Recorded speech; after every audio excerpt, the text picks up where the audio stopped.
Hare Krishna. Welcome to Srimad Bhagavatam Canto 2, class number 9.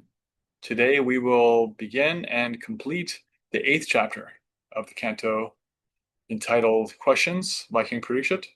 We'll start with some kirtan, as always. Hey, Heartful, sweet soul, so happy to be here with you. As always, let's just take a few conscious moments, a few conscious breaths to shift from what was before this to being here together now. Clearing any residual energy from the day. Take a deep breath in, fill up. Big exhale, let it go. Twice more, inhale. One more, inhale. Exhale. And we thank our teachers, this long lineage of teachers, the acharyas who have walked this path before us, for gifting us the torchlight of knowledge, removing the darkness of ignorance. Where would we be without them? And without this transcendental sound vibration, how fortunate we are. Our opening prayers, inhale, sip the breath in. Om Jnana Timirandasya Jnananjana Shalakaya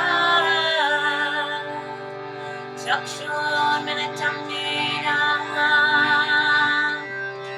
Tasmai Shri Gurave Namaha Jaya Shri Krishna Chaitanya Prabhu Nityananda Shri Advaita Gadadara Sri Gaura Bhakta Vrinda Hare Krishna, Krishna Krishna, Hare Hare Hare Rama, Rama Rama, Hare Hare.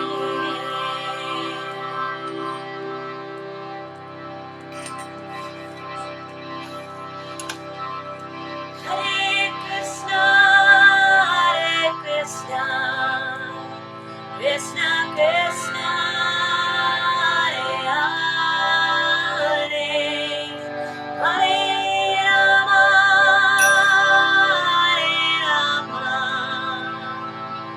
Rama Rama, Hare Hare. Bolo, Hare Krishna,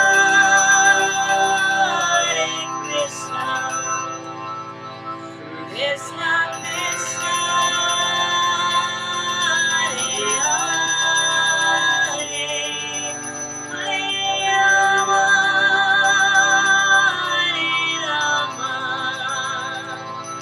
Rama Rama,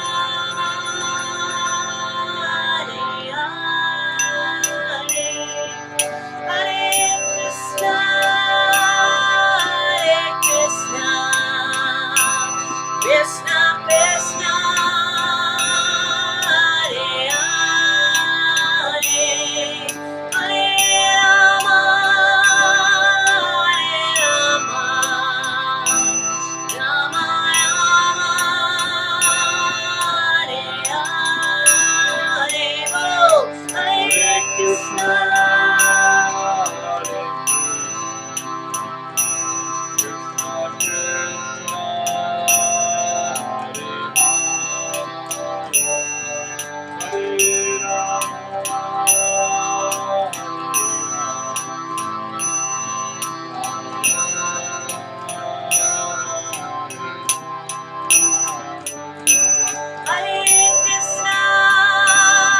Hare Krishna,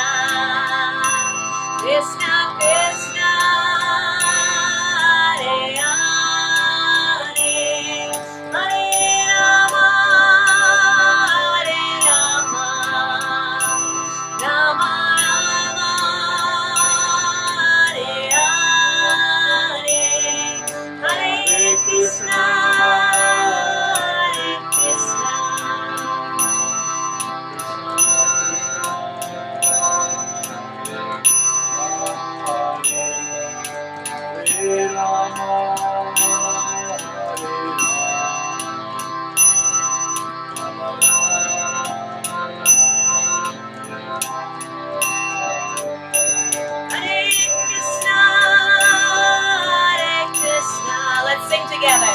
Krishna, Krishna, Hare Hare, Hare Rama,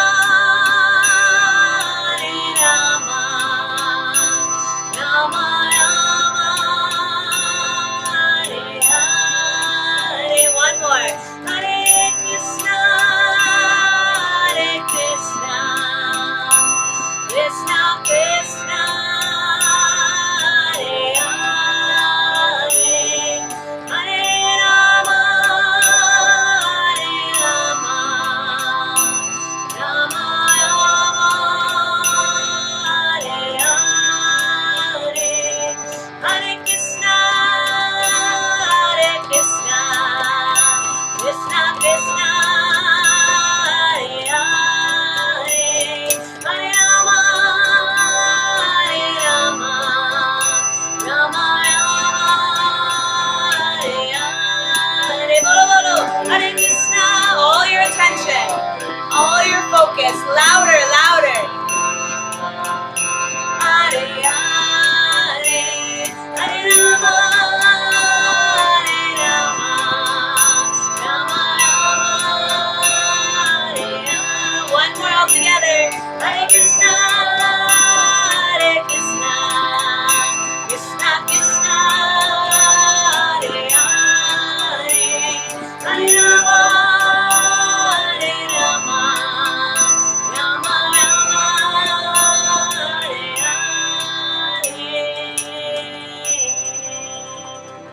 Shri Shri Krishna Bhagavan ki, Shri Shri Lord Chaitanya Mahaprabhu ki, Harinam Sankirtan ki, Shastra Study Group ki, Brahman Bhakti Al Sangha and beyond ki, Lord of Premanande, Hari Hari Bol.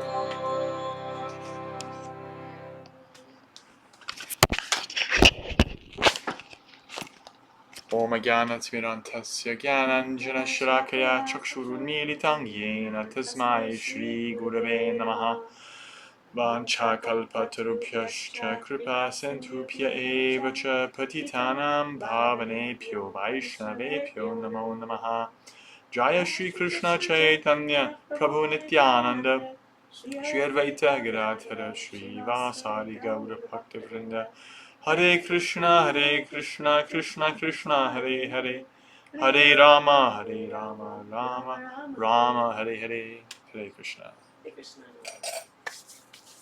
All right. Audio check. Is this sound of this fan coming through? Can you hear me okay? Everything's fine? Good. All right. Let's start with some reflections. We read the 7th chapter, which is a partial list of incarnations. And the last part of the chapter, we did it in 2 parts, a bit of a longer chapter. And the last part of the chapter especially dealt with Krishna and Vrindavan, Krishna, the son of Nanda Maharaj, and Dwarka and his different pastimes. So let's get some reflections on what you heard. Anything that stood out? There's some good stuff in chat, in the WhatsApp.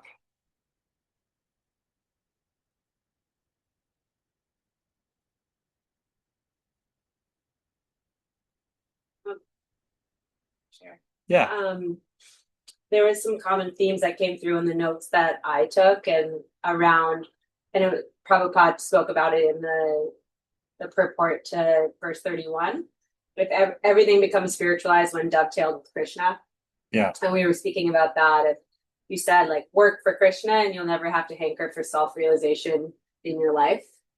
And that if we our whole lineage and our whole mood all the way back to Brahma, right, is to expand this spiritual science and share it with everyone that we can. Yeah. And that can become more natural the more we dovetail our life with Krishna consciousness, right, rather than keeping them so separate. Yeah. Brahma asked Narada to expand it. He says in verse 51, "O Narada, this science of God, Srimad Bhagavatam, was spoken to me in summary by the Supreme Personality of Godhead. And it was spoken as the accumulation of his diverse potencies. Please expand this science yourself.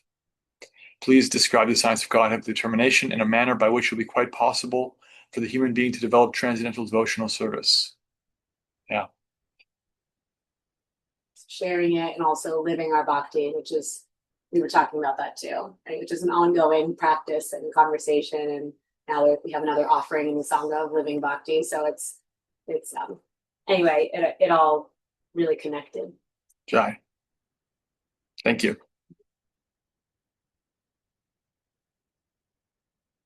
Who else? All right, Nancy. all right, all right, all right.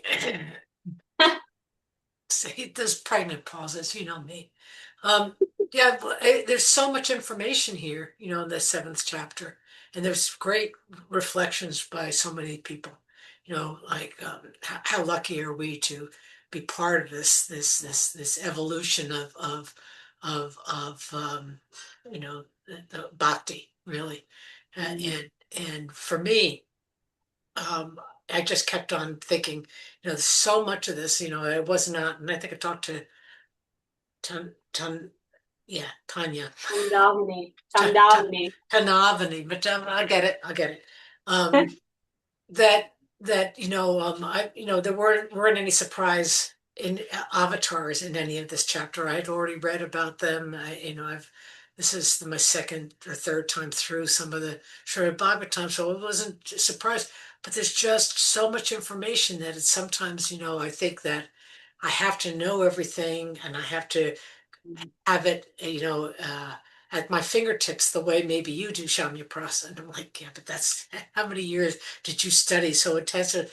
And instead, I came to say, listen, let me take it in, have faith. Like I was just watching your Nectar of Instruction. I went back to Mm, let me have faith and belief in what is being taught to me, and that I just that gives me more and more comfort and just surrender, to hear and to surrender and to just say, I don't need to know everything, in the details that some people are great at doing this. For me, boy, you know how long it took me to learn these prayers.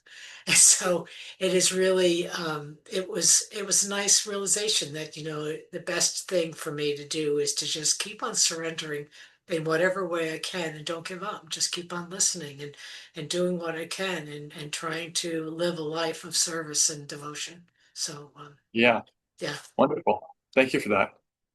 Yeah, I mean, I've read this canto several times, but I also on this last read through heard things that felt like they were completely fresh, really. And um, yeah, there is so much personal detail about Krishna and any of his endless incarnations with their forms and pastimes and qualities and their associates, and there's just so much there, such a wealth of information. And yeah, that could feel like intimidating or overwhelming, or uh, we can feel ourselves unworthy or unqualified to understand it all or remember it all. And it's nice to remember that the point isn't to memorize it, although it's not a bad thing to do, to memorize anything, but about Krishna. But the point is to become Krishna conscious. And you know, Brahma has heard these things before, Narada too, because they keep coming up. And the more advanced the devotees you see, the more they relish hearing this again and again. So it just evokes Krishna in the heart and really makes us fall in love with him again. So yeah, well, we're never going to memorize everything, and that's okay. Thank you. All right. Any more reflections or any questions? Anything that you heard? Hey, it's Rich. How you doing, Rich? Yeah. If not, if no reflections, then we can jump into chapter 8. Okay. Om Namo Bhagavate Vasudevaya. Om Namo Bhagavate Vasudevaya. Om Namo Bhagavate Vasudevaya. Bhagavate Vasudevaya. Om Namo Bhagavate Vasudevaya. Bhagavate Vasudevaya. Questions by King Pradikshit. So we had heard how in the past there was a conversation between Brahma and Narada. Now we're going back to the time period of Parikshit and Shukadev speaking. Text 1, King Parikshit inquired from Shukadev Goswami, how did Narada Muni, whose hearers are as fortunate as those instructed by Lord Brahma, explain the transcendental qualities of the Lord, who is without material qualities? And before whom did he speak? Right, because Brahma asked him to explain the Lord's qualities. Purport. Devarshi Narada was directly instructed by Brahmaji, who was also directly instructed by the Supreme Lord. Therefore, the instructions imparted by Narada to his various disciples are as good as those of the Supreme Lord. That is the way of understanding Vedic knowledge. It comes down from the Lord by disciplic succession, and this transcendental knowledge is distributed to the world by this descending process. There is no chance, however, to receive the Vedic knowledge from mental speculators. Therefore, wherever Narada Muni goes, he represents himself as authorized by the Lord, and his appearance is as good as that of the Supreme Lord. Similarly, the disciplic succession which strictly follows the transcendental instruction is the bona fide chain of disciplic succession. And the test for such bona fide spiritual masters is that there should be no difference between the instruction of the Lord originally imparted to his devotee and that which is imparted by the authority in the line of disciplic succession. How Narada Muni distributed the transcendental knowledge of the Lord will be explained in later cantos. It will appear also that the Lord existed prior to the material creation, and therefore his transcendental name, quality, etc., do not represent any material quality.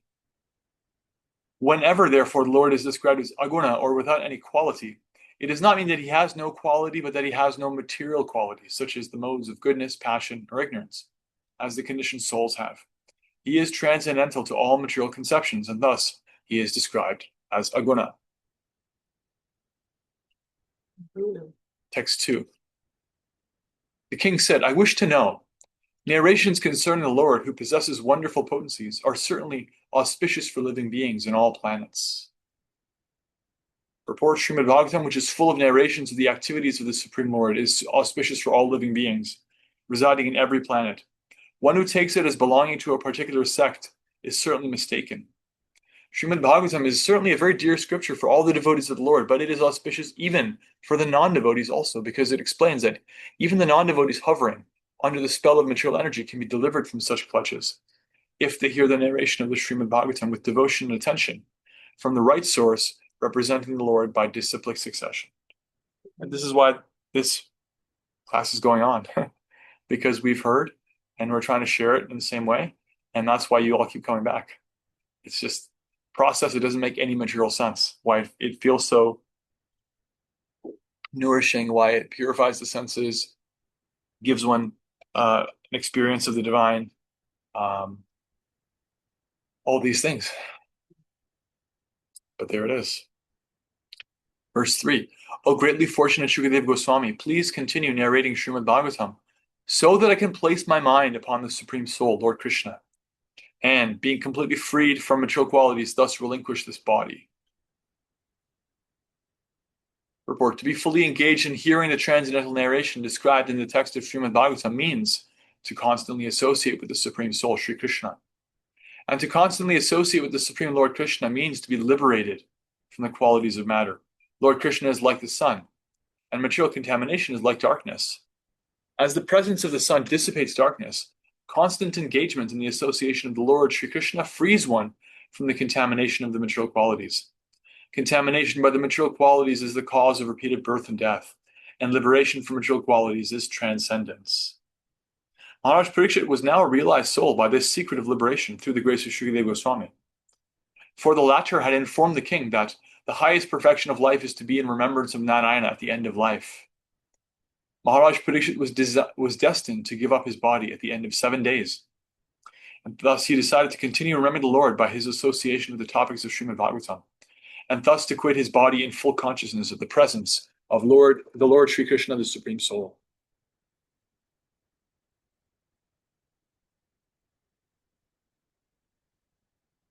Maharaj Parikshit had already given up all his connections with his kingdom and family, the most attractive features of materialism, but still he was conscious of his material body. He wanted to be free of such bondage also by the constant association of the Lord.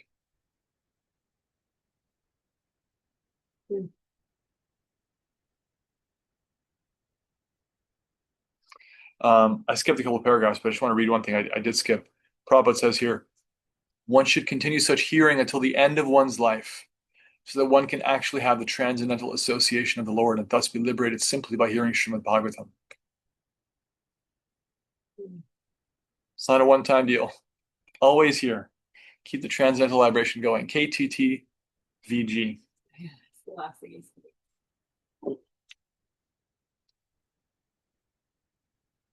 Yeah, that's what His Grace Vaisheshika Prabhu said on his departure from New York City in this trip. He said, KTTVG, keep the transcendental vibration going.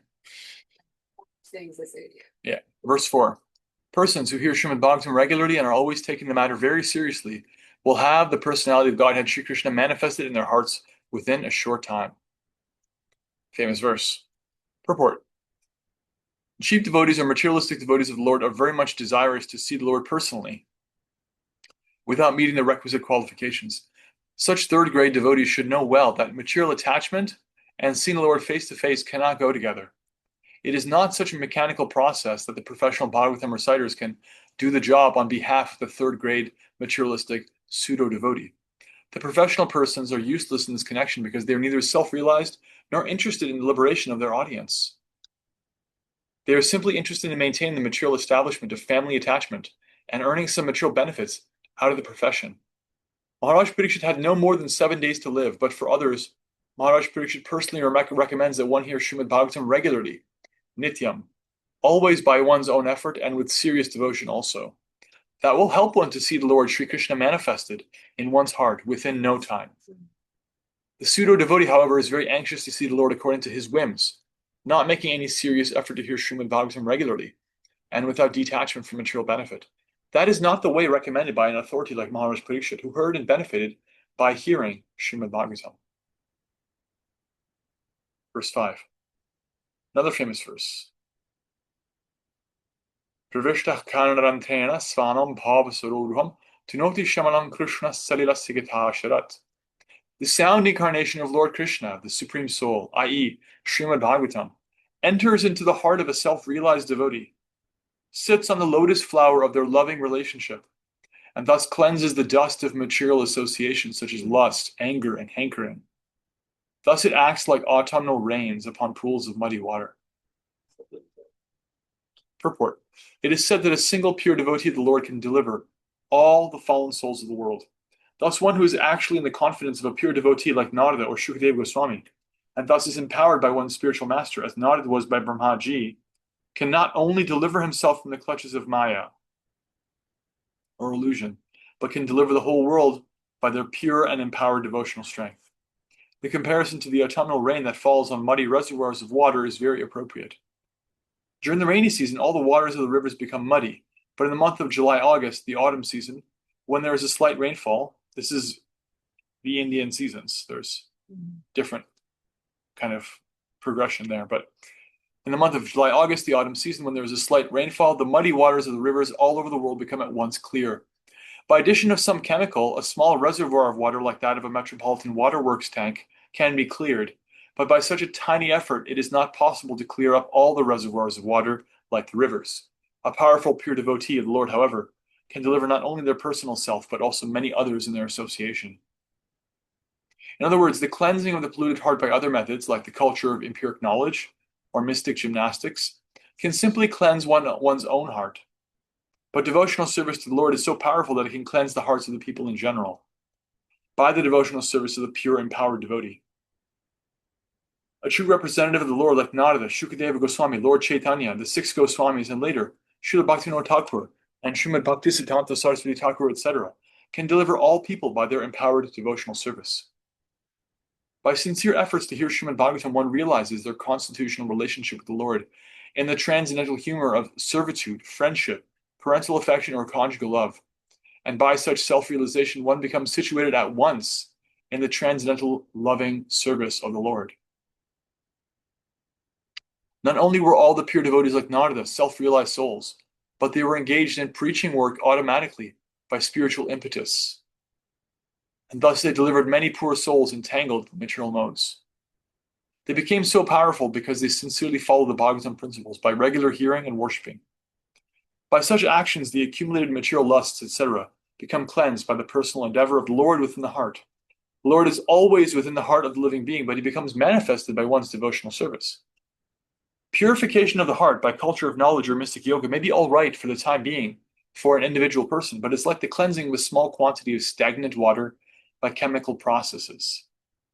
Such clarification of water may stand for the time being and the sediments settle down, but by a slight agitation, everything becomes muddy. The idea is that devotional service to the Lord is the only method of cleansing the heart for good. Whereas other methods may be superficially good for the time being, there is a risk of becoming muddy again due to agitation of the mind. Devotional service to the Lord with specific attention for hearing Srimad Bhagavatam regularly and always is the best method recommended for liberation from the clutches of illusion. Jai. 6.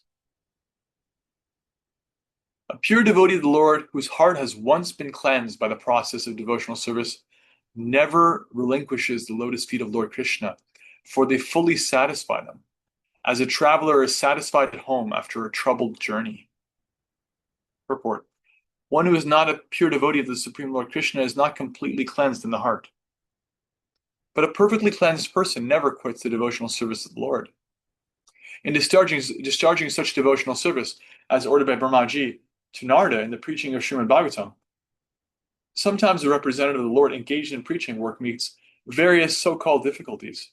This was exhibited by Lord Nityananda when he delivered the two fallen souls, Jagai and Madhai, and similarly Lord Jesus Christ was crucified by the non-believers. But such difficulties are very gladly suffered by the devotees in preaching because, in such activities, although apparently very severe, the devotees of the Lord feel transcendental pleasure because the Lord is satisfied. Prahlad Maharaj suffered greatly, but still he never forgot the lotus feet of the Lord. This is because a pure devotee of the Lord is so purified in their heart that they cannot leave the shelter of Lord Krishna in any circumstances. There is no self-interest in such service. The progress of culture and knowledge by the Gyanis, or the bodily gymnastics by the yogis, are ultimately given up by the respective performers. But a devotee of the Lord cannot give up the service of the Lord, for he is ordered by his spiritual master. Pure devotees like Narada and Nityananda Prabhu take up the order of the spiritual master as the sustenance of life. They do not mind what becomes of the future of their lives. They take the matter very seriously as the order comes from the higher authority, from the representative of the Lord, or from the Lord himself. The example set herein is very appropriate. A traveler leaves home to search for wealth in far distant places, sometimes in the forest and sometimes in the ocean, and sometimes on hilltops.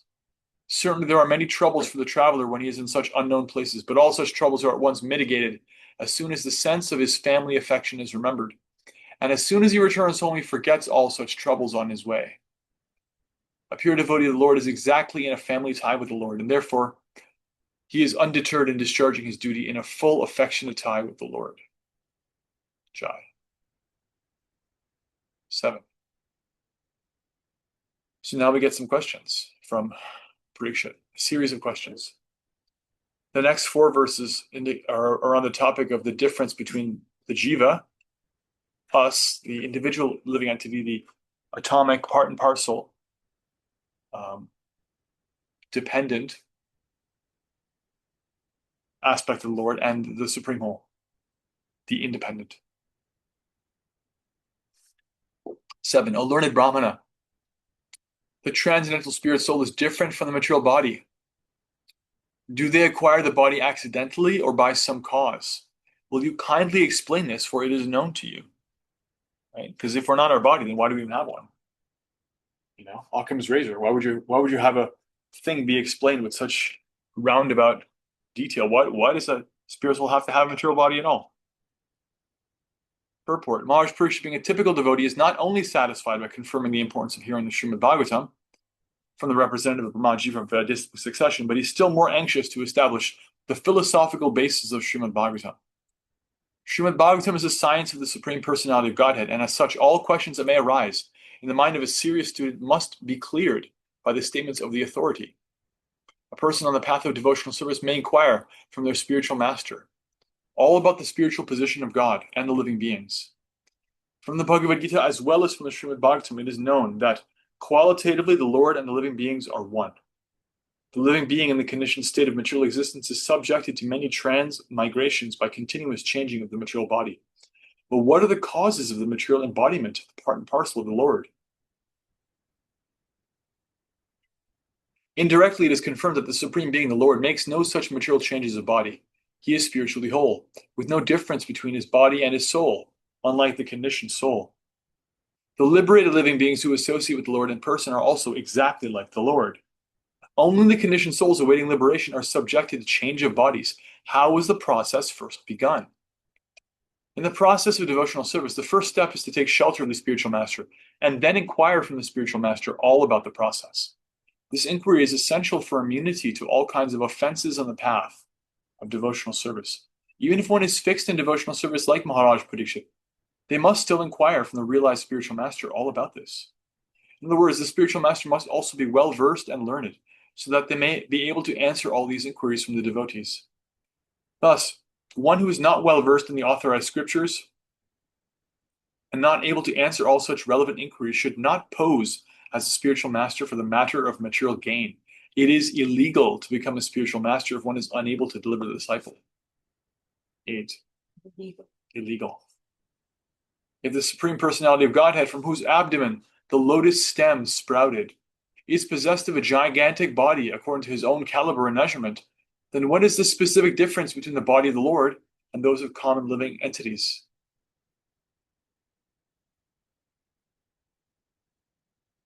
Purport. One should note how Maharaj Parikshit intelligently put questions before his spiritual master for a scientific understanding of the transcendental body of the Lord. It has been described in many places before this that the Lord assumed a gigantic body, like that of Karanotikshai Vishnu. The body of Garbhotikshai Vishnu is described as sprouting lotus stem within which all the planets of the universe remain. And at the top of the stem is the lotus flower on which Lord Brahma is born. In the creation of the material world, the Supreme Lord undoubtedly assumes a gigantic body, and living entities also get bodies, big or small, according to necessity. Similarly, if the personality of Godhead assumes a gigantic body to accommodate the universes, or the planets of a particular universe, there is no difference in the principle of assuming or accepting a particular type of body in terms of necessity. A living being and the Lord cannot be distinguished simply by the difference in magnitude of the body.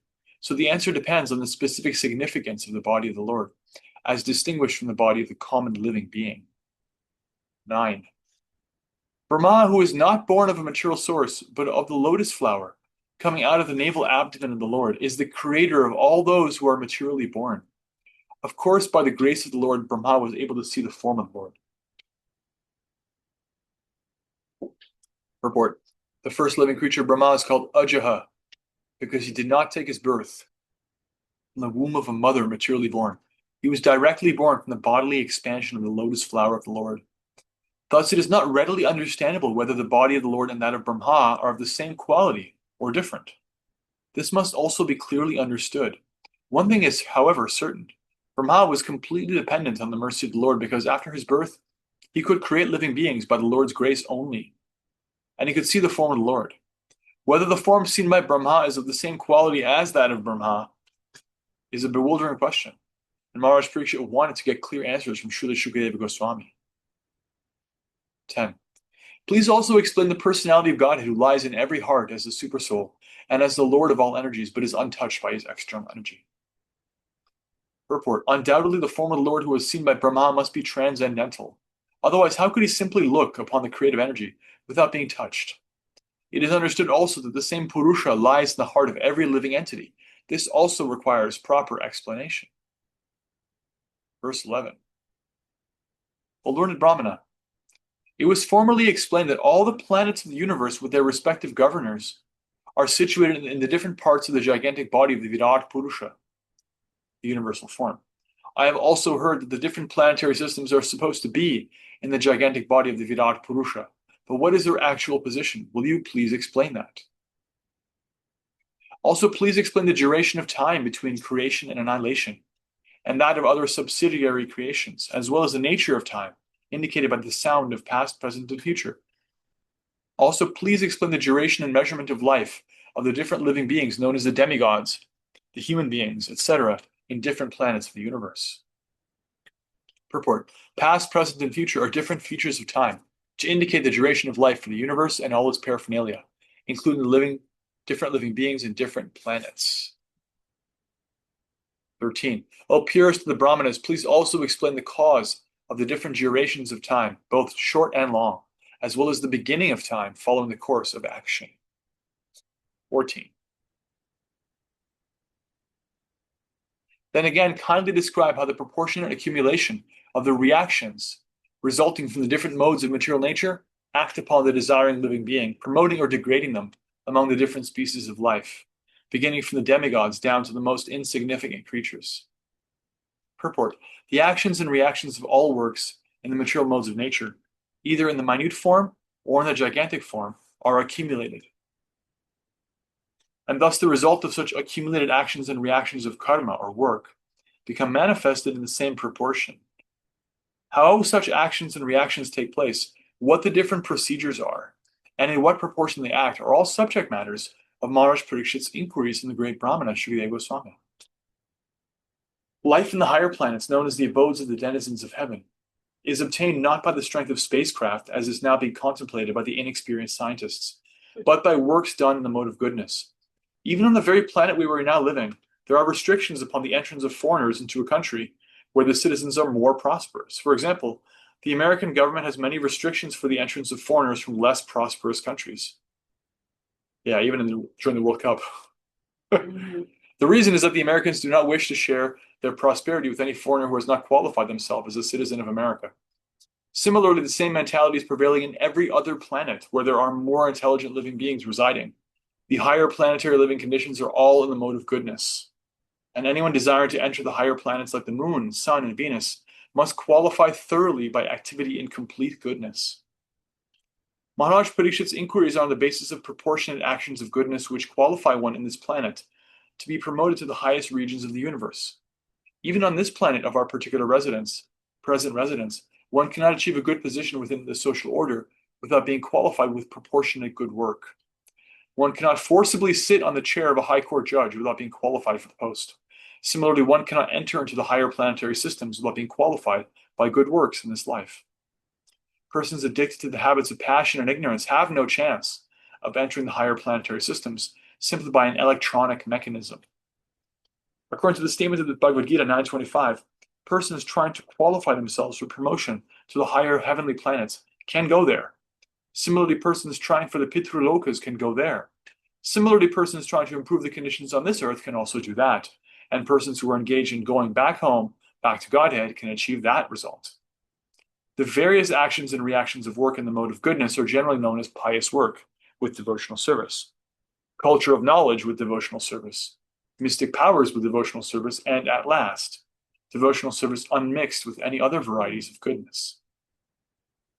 This unmixed devotional service is transcendental and is called para bhakti. It alone can promote a person to the transcendental kingdom of God. Such a transcendental kingdom is not a myth, but is as factual as the moon. One must have transcendental qualities to understand the kingdom of God and God himself. 15.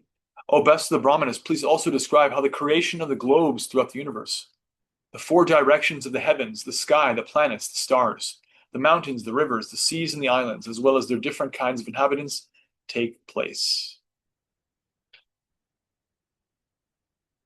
Purport: the inhabitants of different varieties of land, etc., are differently situated, and not all of them are equal in all respects. The inhabitants of the land are different from the inhabitants of the water or the sky, and similarly, the inhabitants of the different planets and stars in the sky are also different from one another. By the laws of the Lord, no place is vacant but the creatures of one particular place are different from those of another place. Even in human society, the inhabitants of the jungles or the deserts are different from those of the cities and villages. They are so made according to different qualities of the modes of nature. Such adjustment by the laws of nature is not blind. There is a great plan behind the arrangement. Maharaj Parikshit requests the great sage Shukadeva Goswami to explain all these authoritatively in accordance with proper understanding. Right, so when Prabhupada is referring to this, for example, the Bhagavatam explains that there are 400,000 species of human life. And Prabhupada is talking about this essentially here when he's saying different kinds of living conditions in the desert or in the jungle or in this city or that city. the species is not a biological consideration. It's a consideration of consciousness, right? That people have different living conditions based on how they're oriented in the modes of nature. They have different karma, they have different culture, they have different morals, they have different ideas, right? Different traditions, and different kind of shraddha, different kind of faith. And one's karmic standing gives them some situation or another. So that's what Prabhupada's talking about here. Different, when he's talking different living conditions. Like, how is it that someone's born in one situation versus another situation? It's not, because this is all within one species biologically. So you could say we're all the same biologically, but still there's so much variety karmically. So it's kind of dancing around this question of karma. 16. Also, please describe the inner and outer space of the universe by specific divisions, as well as the character and activities of the great souls, and also the characteristics of the different classifications of the castes and orders of social life. Purport.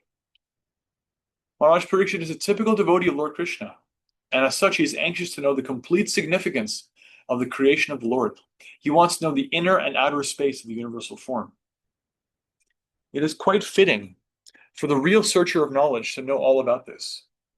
Those who are of the opinion that the devotees of the Lord are satisfied with mere sentiments can find in inquiries of Maharaj Parikshit good lessons as to how inquisitive a pure devotee is to know things in their true perfection. The modern scientist is unable to know about the inner space of the universal horizon, and what to speak of the space which covers the universe.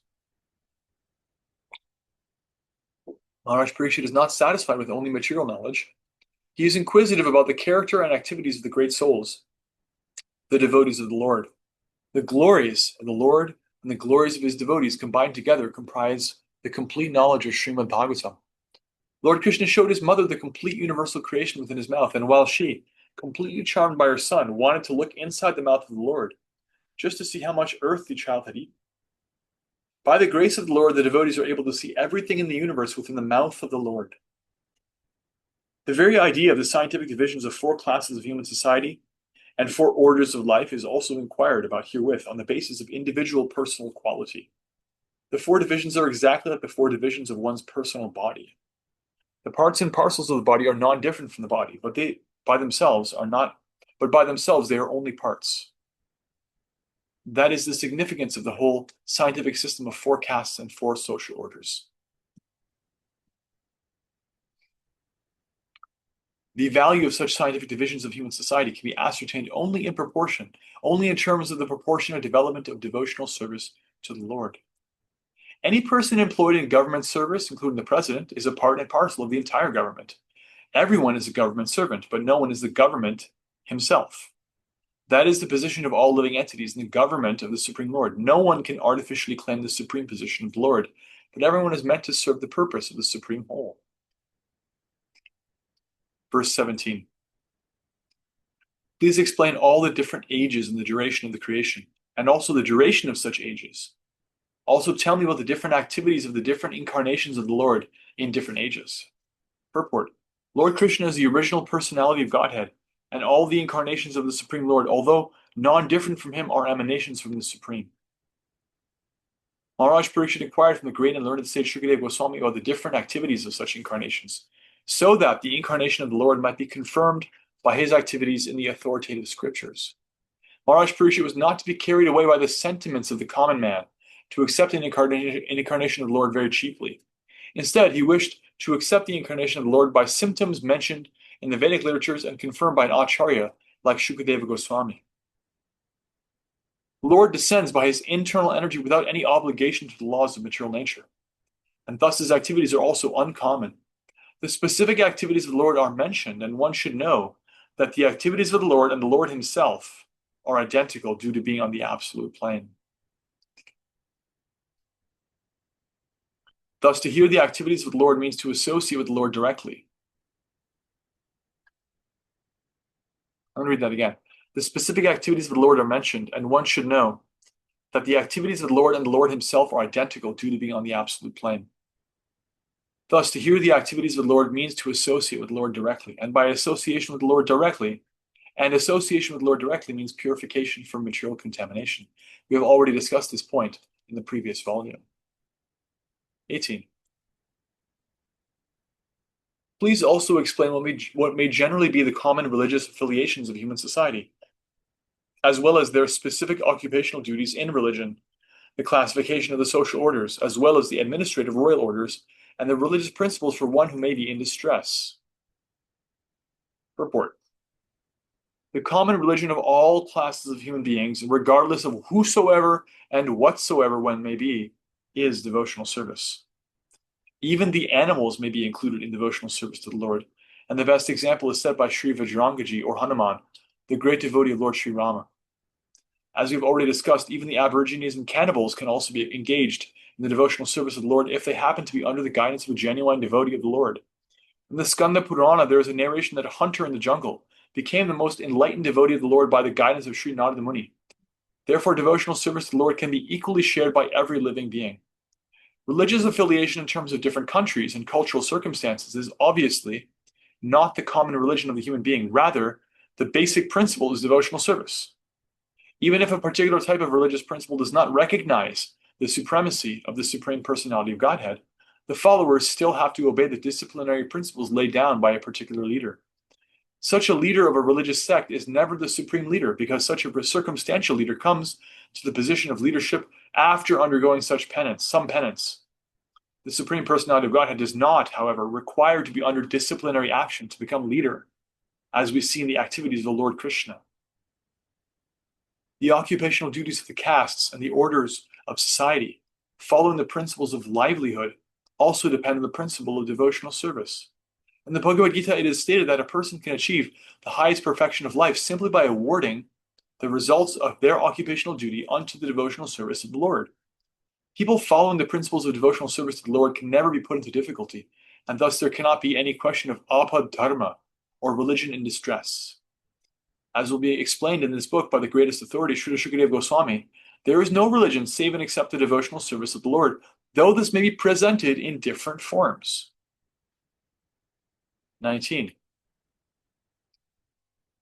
Kindly explain all about the elementary principles of creation, the number of such elementary principles, their causes and their development, and also the process of devotional service and the method of mystic power. 21. What are the opulences of the great mystics? 20. What are the opulences of the great mystics, and what is their ultimate realization? How does the perfect mystic become detached from the subtle astral body? What is the basic knowledge of the Vedic literatures, including the branches of history and the supplementary Puranas?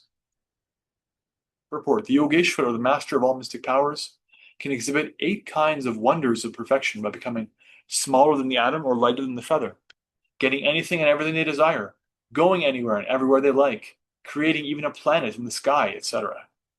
There are many Yogeshwaras having different proficiencies in these wonderful powers, and the topmost of all of them is Lord Shiva. Lord Shiva is the greatest yogi, and he can perform such wonderful things far beyond the ordinary living beings. The devotees of the Lord, the Supreme Personality of Godhead, do not directly practice the process of mystic powers. But by the grace of the Lord, his devotee can defeat even a great Yogeshwar like Durvasa Muni, who picked a quarrel with Maharaj Ambarisha and wanted to show the wonderful achievements of his mystic powers. Maharaj Ambarisha was a pure devotee of the Lord, and thus, without any effort on his part, the Lord saved him from the wrath of Yogeshwara Durvasa Muni, and the latter was obliged to beg pardon from the king. Similarly, at the time of Draupadi's precarious position, when she was attacked by the Kurus who wanted to see her naked in the open assembly of the royal order, the Lord saved her from being stripped by supplying an unlimited length of sari to cover her, and Draupadi knew nothing of mystic powers. Therefore, the devotees are also Yogeshwaras by the unlimited power of the Lord. Just as a child is powerful by the strength of the parents, they do not try to protect themselves by any artificial means, but are saved by the mercy of the parents. Maharaj Parikshit inquired from the learned Brahmana, Shukadeva Goswami, about the ultimate destination of such great mystics, or how they attain such extraordinary powers, by their own efforts or by the grace of the Lord. He inquired also about their detachment from the subtle and gross material bodies. He inquired also about the purports of the Vedic knowledge. As stated in the Bhagavad Gita 15:15, the whole purport of all the Vedas is to know the Supreme Personality of Godhead, and thus become a transcendental loving servant of the Lord.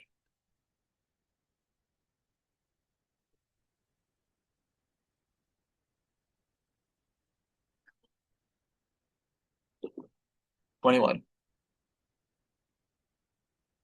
Please explain unto me how the living beings are generated, how they are maintained, and how they are annihilated. Tell me also the advantages and disadvantages of discharging devotional service unto the Lord. What are the Vedic rituals and injunctions of the supplementary Vedic rites? And what are the procedures of religion, economic development, and sense gratification, sense satisfaction? Purport. Samplavaha, in the sense of, quote, perfect means, is employed to denote the discharging of devotional service, and pratisamplavaha means just the opposite, or that which destroys the progress of devotional service. One who is firmly situated in the devotional service of the Lord can very easily execute the functions of conditional life. Living the conditional life is just like plying a boat in the middle of the ocean. One is completely at the mercy of the ocean, and at every moment there is every chance of being drowned in the ocean by slight agitation. If the atmosphere is all right, the boat can ply very easily, undoubtedly, but if there is some storm, fog, wind, or cloud, there is every possibility of being drowned in the ocean. No one can control the whims of the ocean, however one may be maturely well equipped. One who has crossed the oceans by ship may have sufficient experience of such dependence upon the mercy of the ocean. Of course, Prabhupada did exactly that. But one can ply over the ocean of material existence by the grace of the Lord very easily without any fear of storm or fog. It all depends on the will of the Lord. No one can help if there is some unfortunate danger in the state of conditional life. The devotees of the Lord, however, cross the ocean of material existence without anxiety because the pure devotee is always protected by the Lord. Reference Bhagavad Gita 9:13. The Lord gives special attention to his devotees in their activities within material conditional life. Bhagavad Gita 9:29. Therefore, everyone should take shelter of the lotus feet of the Lord and be a pure devotee of the Lord by all means.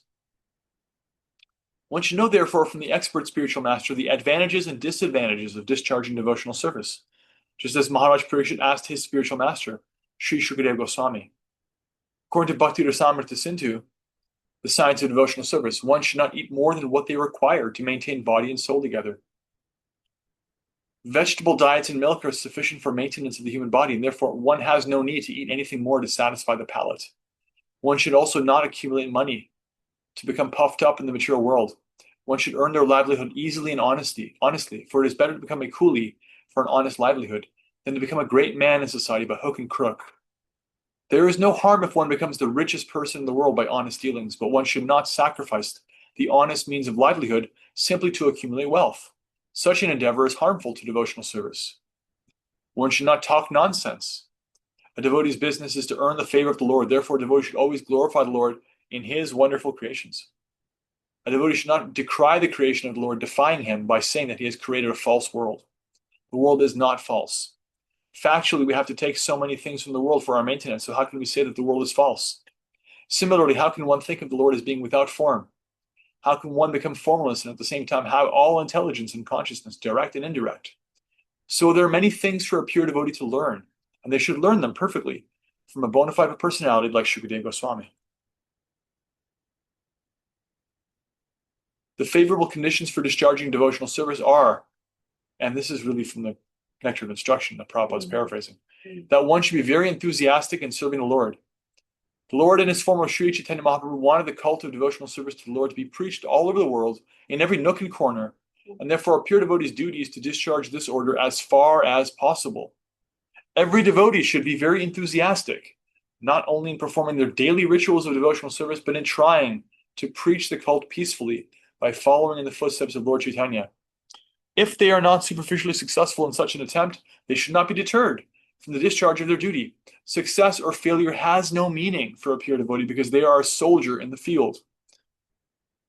Preaching the cult of devotional service is something like declaring war against materialistic life. There are different kinds of materialists, such as the fruitive workers, the mental speculators, the mystic jugglers, and so many others. All of them are against the existence of Godhead. They would declare that they are themselves God, although in every step and in every action they are dependent on the mercy of the Lord. Therefore, a pure devotee may not associate with such gangs of atheists. A strong devotee of the Lord will not be misled by such atheistic propaganda of the non-devotees, but a neophyte devotee should be very cautious about them. A devotee should see to the right discharge of devotional service under the guidance of a bona fide spiritual master, and should not stick only to the formalities. Under the direction of the bona fide spiritual master, one should see how much service is being executed, and not simply in the matter of rituals. A devotee should not hanker after anything, but he should be satisfied with things that may automatically come to him by the will of the Lord. That should be the principle of a devotional life. And all these principles are easily learned under the guidance of a spiritual master like Shukadeva Goswami. Maharaj Parikshit inquired from Shukadeva correctly, and one should follow his example.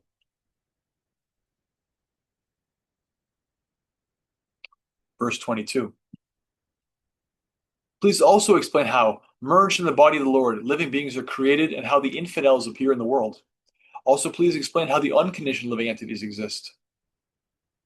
23. The independent personality of Godhead enjoys his pastimes by his internal potency, and at the time of annihilation gives them up to the external potency, and he remains a witness to it all. Purport. Lord Shri Krishna, being the supreme personality of Godhead and fountainhead of all other incarnations, is the only independent person. He enjoys his pastimes by creation as he desires, and gives them up to the external energy at the time of annihilation. By his internal potency only, he kills the demon Putana, even though enjoying his pastimes in the lap of his mother, Yashoda. And when he desires to leave this world, he creates the pastimes of killing his own family members, Yadukula, and remains unaffected by such annihilation. He is the witness of everything that is happening, and yet he has nothing to do with anything. He is independent in every respect. Maharaj Parikshit desired to know more perfectly, for a pure devotee ought to know well. 24. O great sage, representative of the Lord, kindly satisfy my inquisitiveness in all that I've inquired from you, and all that I may not have inquired from you from the very beginning of my questionings. Since I am a soul surrendered unto you, please impart full knowledge in this connection. He's pointing out that he's surrendered. That's his qualification. 25.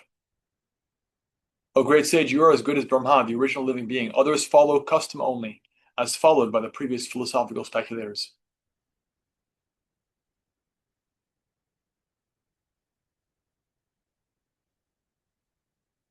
So, in the previous verse, Parikshit Maharaj is pointing out that I'm surrendered, and he's saying in the next verse that you're qualified.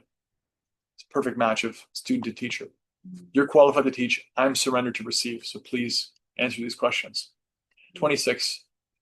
Now, keep in mind, Shukadeva Goswami is sitting in front of Maharaj Parikshit, and Maharaj Parikshit has been fasting.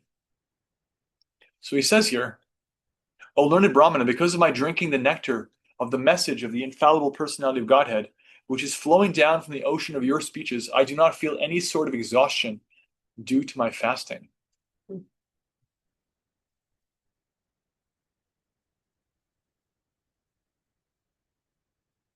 From the purport, one can indulge in hearing the mental speculators, but such hearing cannot endure for any length of time.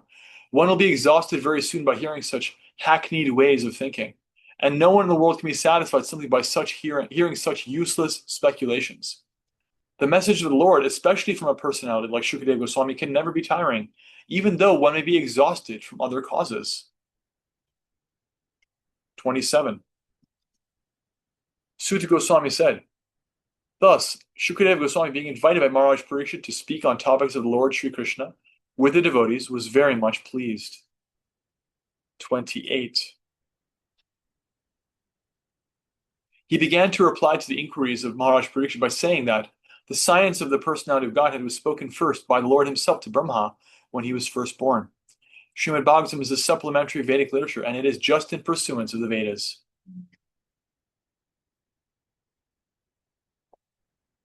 From the purport, to learn this science, one should take shelter of the representative of Sri Shukadeva and follow in the footsteps of Maharaj Parikshit, without foolishly attempting to interpret, thereby committing a great offense at the feet of the Lord. So the dangerous ways of interpretations by the non-devotee class of men have played havoc in understanding the Srimad Bhagavatam. And the careful students should be always alert in this matter if they at all want to learn the science of Godhead. 29. He also prepared himself to reply to all that King Parikshit had inquired from him. Maharaj Parikshit was the best in the dynasty of the Pandus, and thus he was able to ask the right questions from the right person. Purport. Maharaj Parikshit asked many questions, some of them very curiously, to know things as they are. but it is not necessary for the master to answer them in the order of the disciples' inquiries one after the other. But Shukadeva Goswami, experienced teacher that he was, answered all the questions in a systematic way as they were received from the chain of disciplic succession, and he answered all of them without exception. Thus ends the Bhaktivedanta purport of the second canto, 8th chapter of the Srimad Bhagavatam, entitled Questions by King Parikshit. Jai. All right. Questions. Yeah, let's take some reflections, comments, questions, reflections, anything that stood out in this chapter.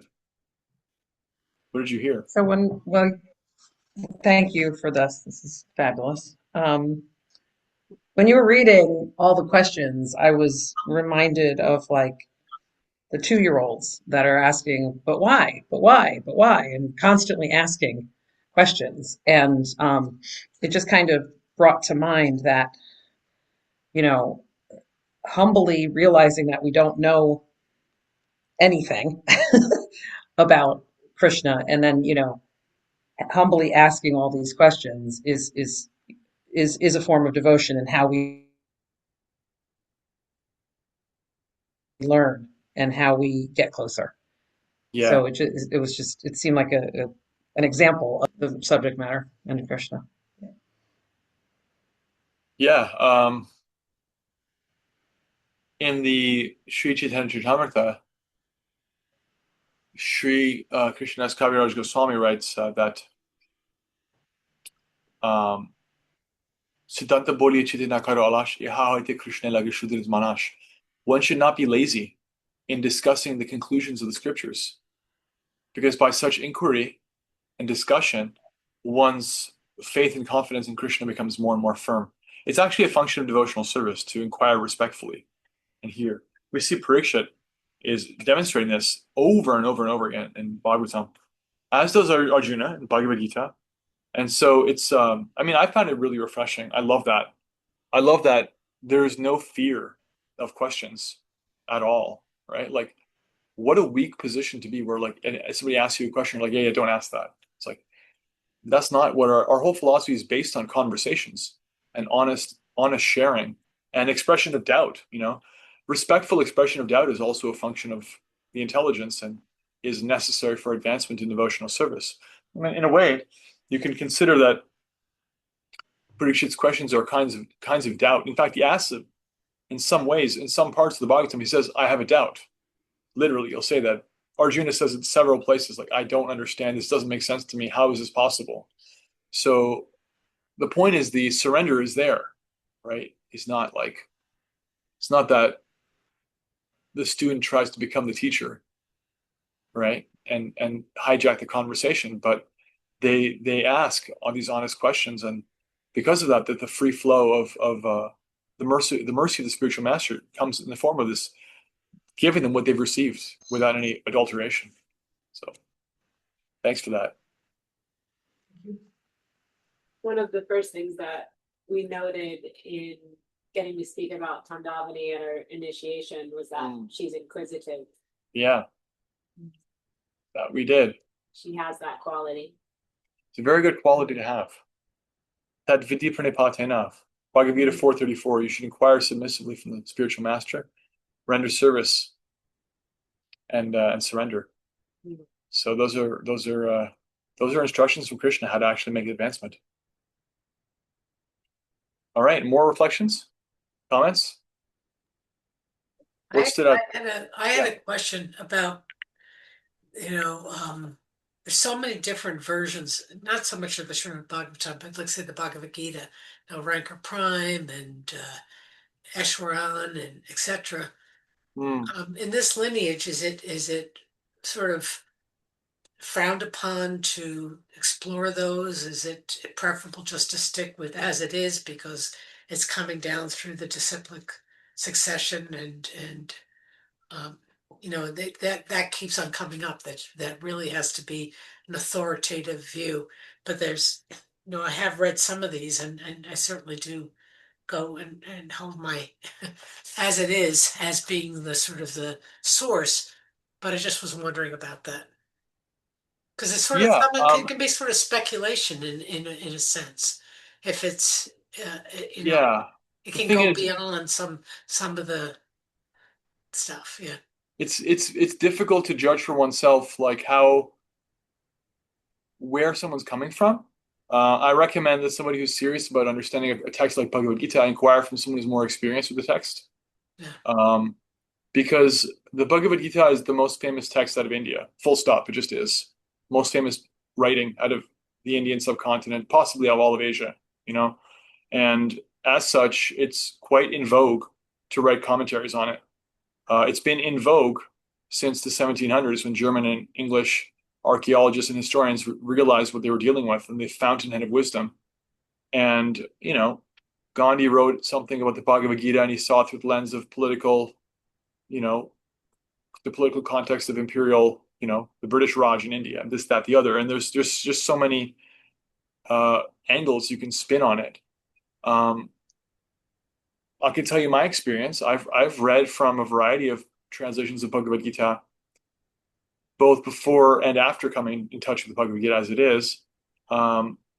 But I never found anything that I could appreciate unless it was, I didn't find any depth and substance really, other than like some nice poetic devices, unless there was actual devotion to Krishna, to the Supreme Person who's speaking Bhagavad Gita very clearly and presents himself as a Supreme Person.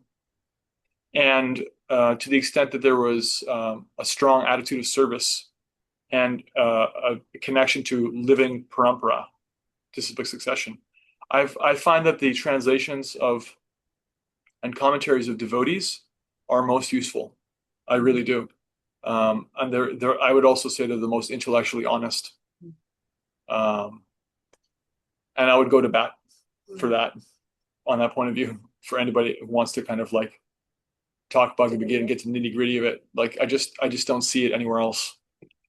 Because Krishna has very plainly said in Bhagavad Gita in Sanskrit over and over and over again that bhakti is the highest form of connection to him and that a connection to him is the whole point of the conversation.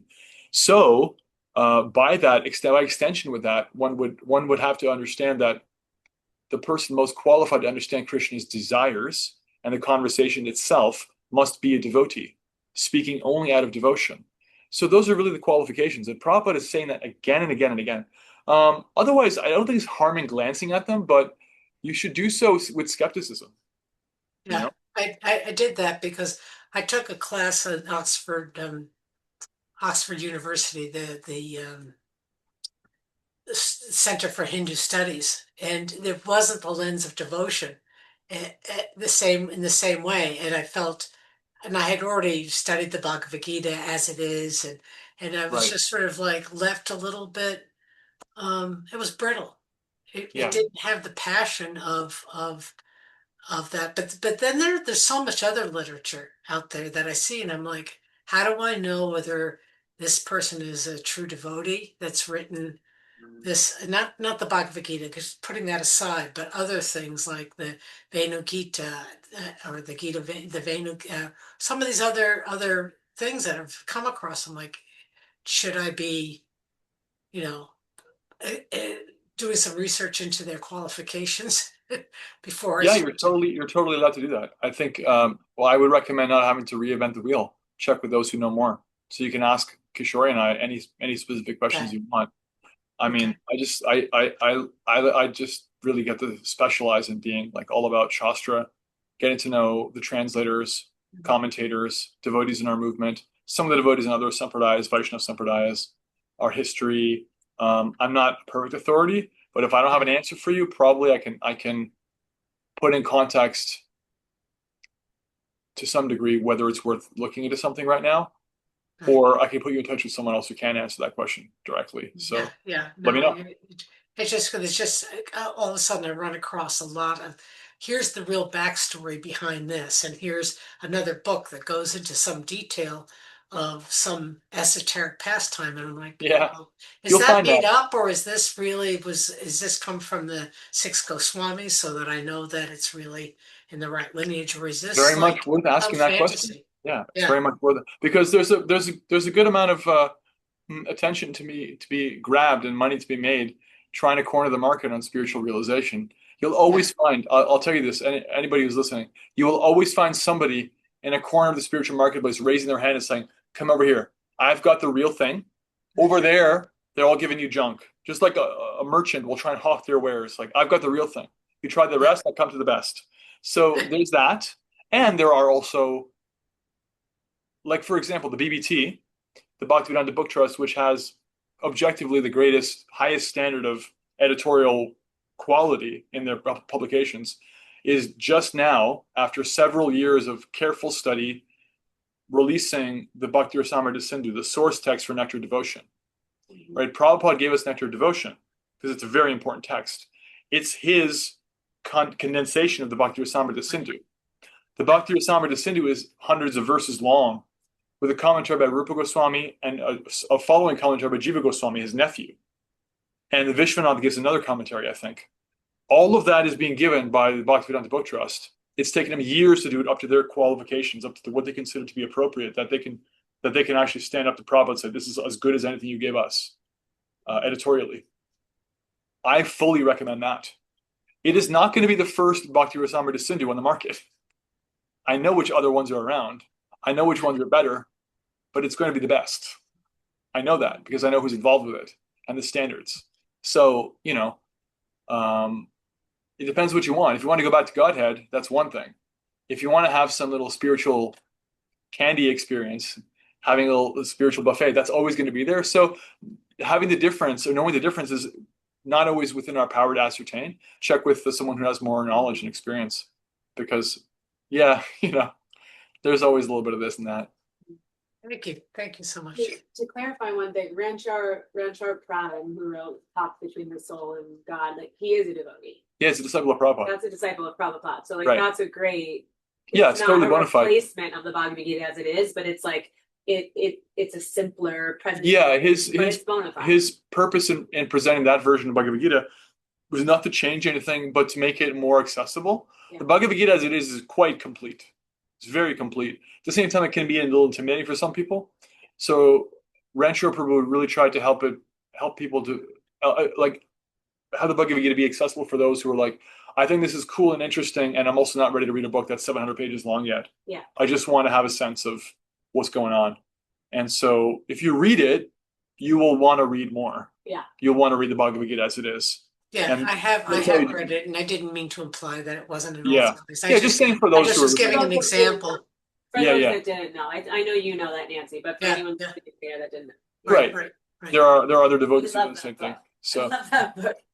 but that's because he's very much a staunch and chaste follower of Srila Prabhupada. So whatever he is offering is not different. Prabhupada himself said that he wanted his disciples to continue commenting on Bhagavad Gita. He himself indicated that he was going to work on another commentary on Bhagavad Gita that he never got to because he left the planet. It was in a list of notes. He was going to keep commenting on things, and he was going to write another commentary on Bhagavad Gita. So, it's unlimited. I mean, here we are talking about Bhagavad Gita years later, and it's never stopped being delicious.